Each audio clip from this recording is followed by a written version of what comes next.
At the beginning of the movie Talk to Me in 2022, we witness a lively house party on an important evening. Cole embarks on a journey to locate his brother Duckett. What comes next is a sad turn of events as he eventually finds Duckett, only to be subjected to a frightening act. Duckett stabs him and then takes his own life. Simultaneously, 17-year-old Mia grapples with the weight of her circumstances, including the painful second anniversary of her mother's tragic overdose and her challenging relationship with her father. Amidst this confusion, Mia finds herself driving through the night, stumbling upon a severely injured kangaroo, torn between the urge to end its suffering and her emotional turmoil. Mia, along with her loyal best friend Jade and Jade's younger brother Riley, decides to attend a mysterious gathering hosted by Haley and Joss. The highlight of this peculiar gathering is a cut and preserved hand, shrouded in mystery. Surprisingly, holding this mysterious relic and saying the words, "Speak to me," opens a way to connect with spirits, while the phrase, "I accept your presence," grants these spirits the ability to take control of a person. However, there is a strict time limit of 90 seconds to break the connection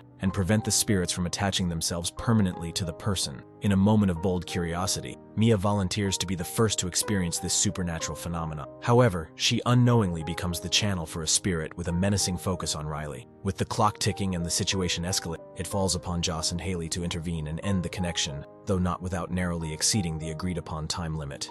Mia's excitement was evident as she, along with Haley, Joss, and Jade's boyfriend Daniel, gathered at Jade's home on the following. Interestingly, Jade firmly excluded Riley from the gathering, a choice that piqued their curiosity. Nonetheless, the rest of the group eagerly embraced the captivating sensation of the mysterious hand's power. A sense of ownership seemed to fill the room as they enjoyed the joy it brought forth. An interesting turn of events occurred when Jade briefly left the room, prompting Mia to give in to temptation and allow Riley to take a turn with the enigmatic hand. What happened next was nothing short of extraordinary. Riley appeared to fall under the influence of a presence, presumably Rhea's spirit, who tried to rebuild bridges with Mia. It was at this point that Mia took a decisive step, urging the group not to end the possession prematurely, driven by her desire to communicate with Rhea, completely disregarding the agreed-upon time limit.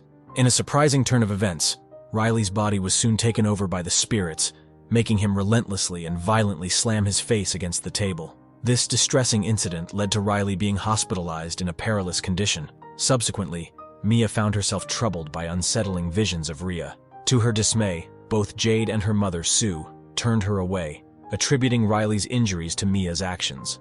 Undeterred, Mia secretly held onto the preserved hand, using it persistently to establish contact with Rhea. Rhea, in turn, insisted that her death had been an unfortunate accident, and begged Mia to help Riley, who remained trapped by the harmful possession, risking danger every time he regained consciousness. Haley and Joss would later inform Mia, Jade, and Daniel about the hand's origin, revealing its unusual ability to mimic individuals. Their combined efforts led them to Cole, who revealed that the spirit's control over Riley would eventually weaken on its own. Fearing the limited time available to save Riley, Mia resorted to using the hand to contact him at the hospital, but instead witnessed a troubling vision of Riley enduring suffering in an otherworldly state. At home, Max would share an important revelation with Mia, disclosing the contents of Rhea's death note and apologizing for withholding the truth. However, Rhea's spirit contradicted Max's claims, plunging Mia into a disturbing hallucination where she saw Max violently attacking. Sadly, in the resulting commotion, Mia accidentally injured the real Max by stabbing him in the neck with a pair of scissors as he rushed to her aid after breaking down her bedroom door. Following Rhea's troubling revelation that Riley's release from possession required his death, coupled with vivid hallucinations of the injured kangaroo, Mia took drastic action. She secretly took Riley from the hospital, intending to end his suffering. Her actions did not go unnoticed, however, as Jade saw Mia pushing Riley toward a busy highway. During this dangerous moment, Rhea, or so Mia believed, encouraged her to push Riley into the path of oncoming traffic, tempting her with the promise of having him forever. In a significant realization, Mia understood that the harmful entity pretending to be Rhea had manipulated her from the beginning of her possession. Acting quickly, Mia let go of the wheelchair, allowing Jade to rush to her brother's rescue. The resulting commotion brought traffic to a halt, leaving Mia seriously injured on the road. Mia's next memory placed her back in the hospital setting. She saw a fully recovered Riley reuniting with his family, and her father leaving in an elevator heading to higher floors. Strangely, her attempts to communicate with those around her went unanswered, and she noticed her injured hands. It was then that Mia realized that she had turned into a ghostly being, having met her own demise. As darkness surrounded her, Mia was drawn toward a mysterious human hand and a solitary candle in the distance, a supernatural invitation that transported her to another gathering. At this unusual gathering, one of the attendees cryptically said, "I accept your presence." Here, this movie ends.